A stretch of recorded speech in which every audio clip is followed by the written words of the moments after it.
السلام علیکم معزز ناظرین، پیارے دوستوں، بہنوں، بھائیوں اور بزرگوں۔ میں حافظ صفدر نواز ایڈوکیٹ آپ کو اپنے اسلامی چینل کے اندر خوش آمدید کہتا ہوں، اور ہر روز کی طرح آج بھی ہم انشاءاللہ 7واں پارہ سورہ الانعام آیات نمبر 45 تا 52 تک کی تلاوت، ترجمہ اور تفسیر پڑھنے کا شرف حاصل کریں گے۔ تلاوت شروع کرنے سے پہلے ہم درود شریف پڑھتے ہیں، آپ بھی میرے ساتھ پڑھیں۔ اللهم صل على محمد وعلى آل محمد كما صليت على إبراهيم وعلى آل إبراهيم إنك حميد مجيد. اللهم بارك على محمد وعلى آل محمد كما باركت على إبراهيم وعلى آل إبراهيم إنك حميد مجيد.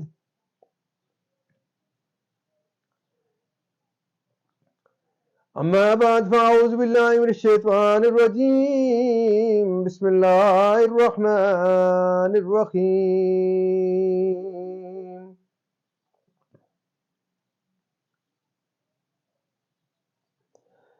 قل أرأيتم إن أخذ الله سمعكم وأبصاركم وختم على قلوبكم من إله غير الله وختم على قلوبكم من إله غير الله يأتيكم به انظر كيف نصرف الآيات ثم هم يصدفون. قل أرأيتكم إن أتاكم عذاب الله بغتة أو جهرة هل يهلك إلا القوم الظالمون. وما نرسل المرسلين إلا مبشرين ومنذرين فمن آمن وأصلح فلا خوف عليهم ولا هم يحزنون. والذين كذبوا بآياتنا يمسهم العذاب بما كانوا يفسقون. قل لا أقول لكم عندي خزائن الله ولا أعلم الغيب ولا أقول لكم إني ملك إن أتبع إلا ما يوحى إلي. قل هل يستوي الأعمى والبصير أفلا تتفكرون. وأنذر به الذين يخافون أن يحشروا إلى ربهم ليس لهم من دونه ولي ولا شفيع ليس لهم من دونه ولي ولا شفيع لعلهم يتقون. ولا تطرد الذين يدعون ربهم بالغداة والعشي يريدون وجهه ما عليك من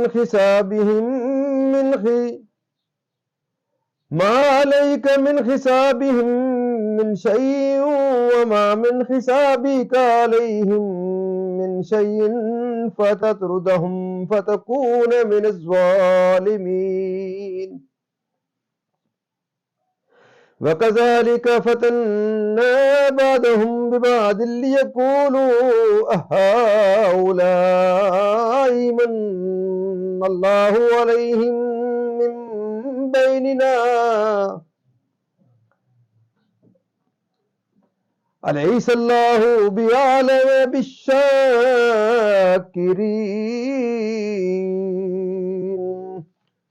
صدق اللہ العظیم. ترجمہ: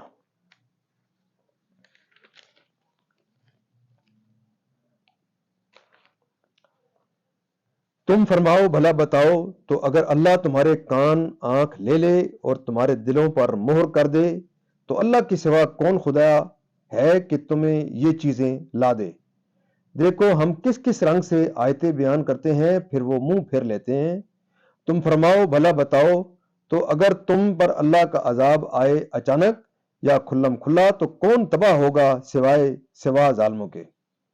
اور ہم نہیں بھیجتے رسولوں کو مگر خوشی اور ڈر سناتے، تو جو ایمان لائے اور سنورے ان کو نہ کچھ اندیشہ نہ کچھ غم، اور جنہوں نے ہماری آیتیں جھٹلائیں انہیں عذاب پہنچے گا، بدلہ ان کی بے حکمی کا۔ تم فرما دو میں تم سے نہیں کہتا میرے پاس اللہ کے خزانے ہیں، اور نہ یہ کہوں کہ میں آپ غیب جان لیتا ہوں، اور نہ تم سے یہ کہوں کہ میں فرشتہ ہوں، میں تو اسی کا تابع ہوں جو مجھے وحی آتی ہے۔ تم فرماؤ کیا برابر ہو جائیں گے اندھے اور انکھیارے؟ تو کیا تم غور نہیں کرتے؟ اور اس قرآن سے انہیں ڈراؤ جنہیں خوف ہو کہ اپنے رب کی طرف یوں اٹھائے جائیں کہ اللہ کی سوا نہ ان کا کوئی حمایتی ہو نہ کوئی سفارشی، اس امید پر کہ وہ پرہیزگار ہو جائیں۔ اور دور نہ کرو انہیں جو اپنے رب کو پکارتے ہیں صبح اور شام اس کی رضا چاہتے، تم پر ان کے حساب سے کچھ نہیں اور ان پر تمہارے حساب سے کچھ نہیں، پھر انہیں تم دور کرو تو یہ کام انصاف سے بعید ہے۔ اور یوں ہی ہم نے ان میں ایک کو دوسرے کے لیے فتنہ بنایا کہ مالدار کافر محتاج مسلمان کو دیکھ کر کہیں کیا یہ ہیں جن پر اللہ نے احسان کیا ہم میں سے؟ کیا اللہ خوب نہیں جانتا حق ماننے والوں کو؟ یہاں تک اس کا ترجمہ اختتام پذیر ہوتا ہے۔ اب تسلسل سے اس کی تفسیر کفار کا طریقہ تھا کہ وہ سید عالم صلی اللہ علیہ وسلم سے طرح طرح کے سوال کیا کرتے تھے۔ کبھی کہتے کہ آپ رسول ہیں تو ہمیں بہت سی دولت اور مال دیجئے کہ ہم کبھی محتاج نہ ہوں، ہمارے لیے پہاڑوں کو سونا کر دیجئے۔ کبھی کہتے کہ گزشتہ اور آئندہ کی خبریں سنائیں، اور ہمیں ہمارے مستقبل کی خبر دیجئے کیا کیا پیش آئے گا تاکہ ہم منافع حاصل کر لیں اور نقصانوں سے بچنے کے لیے پہلے سے انتظام کر لیں۔ کبھی کہتے ہمیں قیامت کا وقت بتائیے کب آئے گی۔ کبھی کہتے آپ رسول کیسے ہیں جو کھاتے پیتے بھی ہیں، نکاح بھی کرتے ہیں۔ ان کی ان تمام باتوں کا اس آیت میں جواب دیا گیا کہ یہ کلام نہایت بے محل اور جاہلانہ ہے، کیونکہ جو شخص کسی امر کا مدعی ہو اس سے وہی باتیں دریافت کی جا سکتی ہیں جو اس کے دعوے سے تعلق رکھتی ہوں۔ غیر متعلق باتوں کا دریافت کرنا اور ان کو اس دعوے کے خلاف حجت بنانا انتہا درجے کا جہل ہے۔ اس لیے ارشاد ہوا کہ آپ فرما دیجئے کہ میرا دعویٰ یہ تو نہیں کہ میرے پاس اللہ کے خزانے ہیں۔ جو تم مجھ سے مال و دولت کا سوال کرو میں اس کی طرف التفات نہ کروں تو رسالت سے منکر ہو جاؤ۔ نہ میرا دعویٰ ذاتی غیب دانی کا ہے کہ اگر میں تمہیں گزشتہ یا آئندہ کی خبریں نہ بتاؤں تو میری نبوت ماننے میں عذر کر سکو، نہ میں نے فرشتہ ہونے کا دعویٰ کیا ہے کہ کھانا پینا نکاح کرنا قابل اعتراض ہو۔ تو جن چیزوں کا دعویٰ ہی نہیں کیا ان کا سوال بے محل ہے اور اس کی اجابت مجھ پر لازم نہیں۔ میرا دعویٰ نبوت اور رسالت کا ہے، اور جب اس پر زبردست دلیلیں اور کبھی برہانیں قائم ہو چکی تو غیر متعلق باتیں پیش کرنا کیا معنی رکھتا ہے؟ فائدہ اس سے صاف واضح ہوگا کہ اس آیت کریمہ کو سید عالم صلی اللہ علیہ وسلم کے غیب پر مطلع کی جانے کی نفی کے لیے سند بنانا ایسا ہی بے محل ہے جیسا کفار کا ان سوالات کو انکار نبوت کی دستاویز بنانا بے محل تھا۔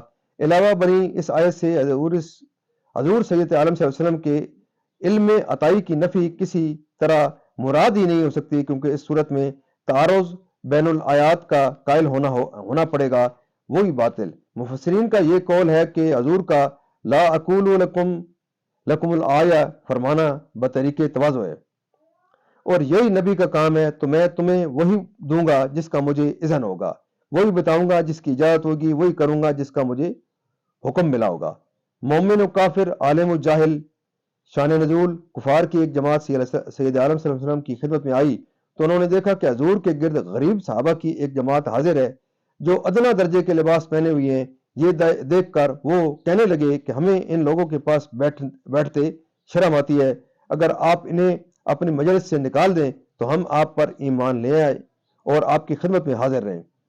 حضور علیہ السلام نے اس کو منظور فرمایا، اس پر یہ آیت نازل ہوئی۔ سب کا حساب اللہ پر ہے، وہی تمام خلق کو روزی دینے والا ہے، اس کے سوا کسی کے ذمے کسی کا حساب نہیں۔ حاصل معنی یہ ہے کہ وہ ضعیف فقراء جن کا اوپر ذکر ہوا آپ کے دربار میں قرب پانے کے مستحق ہیں، انہیں دور نہ کرنا ہی بجا ہے۔ بطریق حسد کے نہیں، ایمان و ہدایت نصیب کی باوجود یہ کہ وہ لوگ فقیر غریب ہیں اور ہم رئیس سردار ہیں، اس سے ان کا مطلب اللہ تعالیٰ پر اعتراض کرنا ہے کہ غرباء عمراء پر سبقت کا حق نہیں رکھتے، تو اگر وہ حق ہوتا جس پر یہ غرباء ہیں تو وہ ہم پر سابق نہ ہوتے، اور اپنے فضل و کرم سے وعدہ فرمایا تاکہ حق ظاہر ہو اور اس پر عمل کیا جائے، تاکہ اس سے اجتناب کیا جائے، کیونکہ یہ عقل و نقل دونوں کے خلاف ہے۔ یعنی تمہارا طریقہ اتباع نفس و خواہش ہوا، نہ کہ اتباع دلیل، اس لیے اختیار کرنے کے قابل نہیں، اور مجھے اس کی معرفت حاصل ہے۔ میں جانتا ہوں کہ اس کے سوا کوئی مستحق کی عبادت نہیں۔ روشن دلیل قرآن شریف اور معجزات اور توحید کے براہین واضح سب کو شامل ہے۔ معزز ناظرین، اللہ تعالیٰ کے فضل و کرم سے یہاں تک اس کی تفسیر بھی اختتام پذیر ہوتی ہے۔ اللہ تعالیٰ کے دربار کے اندر ہم قرآن پاک کے صدقے حضور پاک صلی اللہ علیہ وسلم کی ذات مبارکات کے صدقے دعا کرتے ہیں کہ اللہ تعالیٰ میں قرآن پاک پڑھنے، قرآن پاک کو سمجھ کر اور اس کے احکامات کے مطابق حضور پاک صلی اللہ علیہ وسلم کی پاک سیرت کے مطابق اور اصحاب کرام کے نقش قدم کے اوپر چلنے کی توفیق عطا فرمائے۔ اللہ تعالیٰ تمام پریشانوں کو پریشانیاں دور فرمائے، تمام بیماروں کو شفا کاملہ عطا فرمائے، اور اللہ تعالیٰ تمام مرمین کو جنت الفردوس میں اعلیٰ و بالا مقام عطا فرمائے۔ اور آپ تمام معزز ناظرین سے یہ درخواست رہتی ہے کہ آپ اس چینل کو ضرور لائک، شیئر اور سبسکرائب کریں۔ اس میسج کو جو صدقہ جاریہ ہے، جو کلام مقدس کا یہ فریضہ ہے، اس کو آپ خود بھی دیکھیں، اپنے بچوں کو، اپنے دوست اقربا جہاں تک اس آواز کو پہنچا سکتے ہیں آپ ضرور پہنچائیں۔ اللہ تعالیٰ آپ کی زندگی میں خیر و برکت عطا فرمائے، اللہ تعالیٰ آپ کو صحت عطا فرمائے، اور اللہ تعالیٰ آپ کو اس صدقہ جاریہ کے اندر اس کو پھیلانے میں اور اس کو جاری رکھنے میں اللہ تعالیٰ آپ کو مستحکم عطا فرمائے۔ اللہ تعالیٰ مجھے بھی استحکام بخشے۔